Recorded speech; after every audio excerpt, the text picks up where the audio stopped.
Well, hey, welcome back to part two.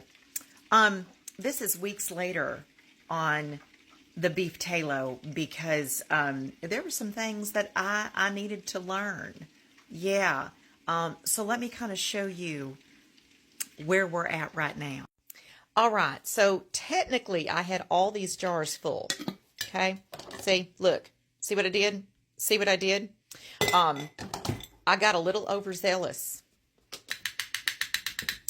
That's not ready. Let me tell you why.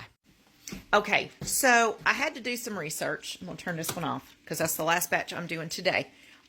This is an endeavor, I ain't going to lie, y'all. So I get it all in there, and I wasn't mad at the color. Mine's a bit more yellow, but my research basically tells me that the reason it's yellow is because this is grass-fed beef.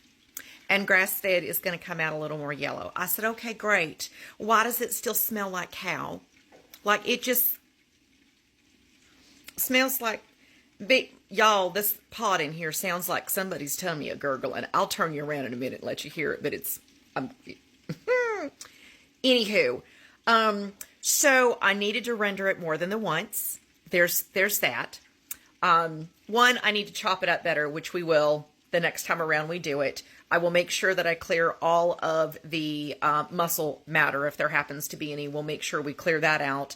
We will definitely do more of the water method to help get out the impurities and or the smell. I'm actually doing both. You add salt as you are rendering this down, and it will help pull out the impurities. Baking soda is supposed to help also render out as much of the smell as you possibly can. I'm actually doing both methods. So I'm going to turn you around and I'm going to show you where we are right now. This is my third and final render is where we're at. So let me turn you around and you can listen to this kid because it sounds like somebody need to go to the bathroom. Hang on. All right. So you can kind of see where we're at right now. We've got little bubbles. This had all kinds of white foam on it. I've already scraped most of those off. Now, you see those big bubbles? Every now and then we get this big, huge bubble that comes up. See that? That may still be some water left in there, okay? So what I did was I rendered it back down. I melted it on low heat. When I say low, I mean it. It was on low. You let it go down. If you put the water in it, it should stop doing all that boiling. Y'all know what happens when you put water in oil, right? Okay, so most of that should be done. We've got a little more water, I think, that needs to evaporate out of this because we still got a bit of bubbling going on. So I am going to let it go just a little bit longer, and then I'm going to keep doing this with my small strainer. I'm assuming the baking soda is what made it, but because, dude, y'all, it foamed. It foamed like you'd put soap in there. It does smell better. Big deal with this, don't cook it too fast because it'll taste like beef. You want it to stay that nice, light, golden. Mine, I don't think is going to turn completely solid white when it gets cold because this is grass-fed beef. However, we are very, very, very close to the end. This is 4-quart jars that I had already melted down and realized I had screwed up, but not as bad as I thought I screwed up. I thought I had burnt it. I didn't. I just didn't realize I needed to render it down so much. I don't know everything. Never said I did. So basically what I'm doing is I'm just reopening the jars, and we're running these through properly, but I'm only going to do about 4 at a time, and then we'll refill the jars when we know that we've got all the impurities out. So I think this run, we're going to say 4 is probably what it's going to take us.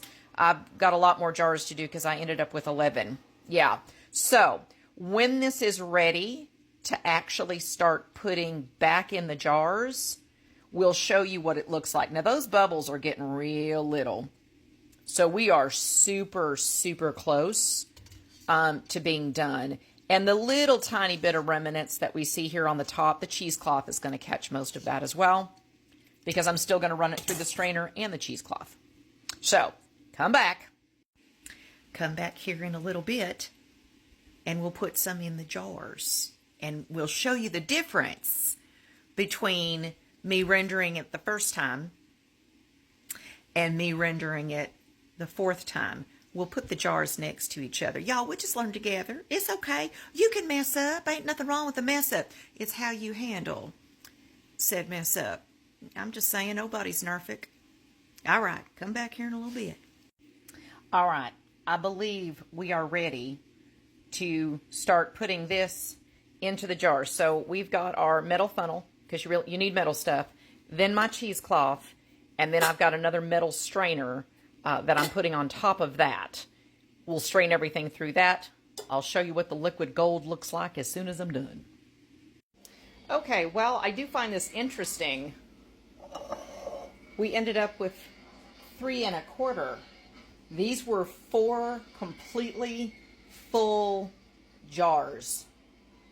And we ended up with 3 1/4 after the 4th rendering. I find that very, very interesting. So we will come back once these are cold, and I will show you the difference between this one and the first rendering. All right, I lied. I'm rendering down 2 more jars. So this is the second rendering, okay? That has water, a bit, some salt, probably about a tablespoon, and it's probably got about a teaspoon of baking soda. That's what I mean by the foam I was scraping off. Yeah. So, we're going to clean this one out. As soon as it's done, I'll show you what it looks like. This will have to go in the refrigerator for me to make sure that I've gotten all the impurities out. And if I have, then we'll put it back in.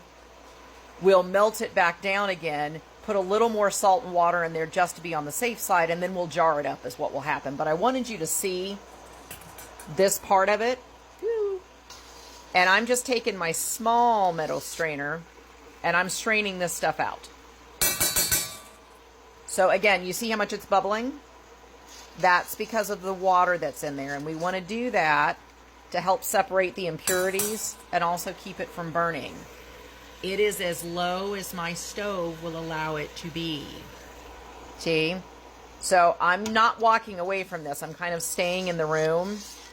And I'm just coming through every now and then and I'm clearing this stuff off.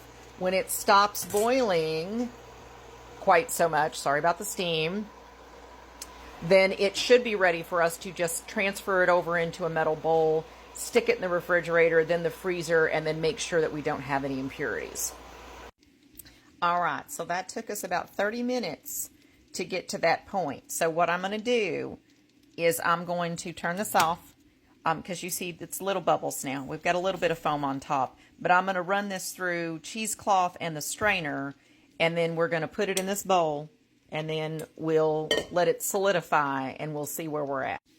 You can kind of see the impurities in the bottom of that. I will wash this out before we put the tallow back in there and hopefully render it for the last time. It is sitting in the metal bowl right now. All right, that's what it looks like going in. This is very hot. I'm going to cover this with some saran wrap. In the refrigerator it goes. All right, don't hate me. I already jarred all the tallow up, and it's gone. It's gone. I sent it where it needed to be. But I will show you what I saved. This is it, right? And this is just sitting out on my counter. Now, mine is probably never going to go completely solid white because these are grass-fed beef. You probably could, but I bet you'd have to render it 20 or 30 times in order to do it. I do like the baking soda and salt together. I felt like that got way more impurities out a whole lot quicker. So don't be afraid. It does take some time. You do have to render it over and over and over and over unless you want it to smell and taste like beef. Just so you know. So again, hope that helps. And if the band doesn't go through, then y'all will get to see this video.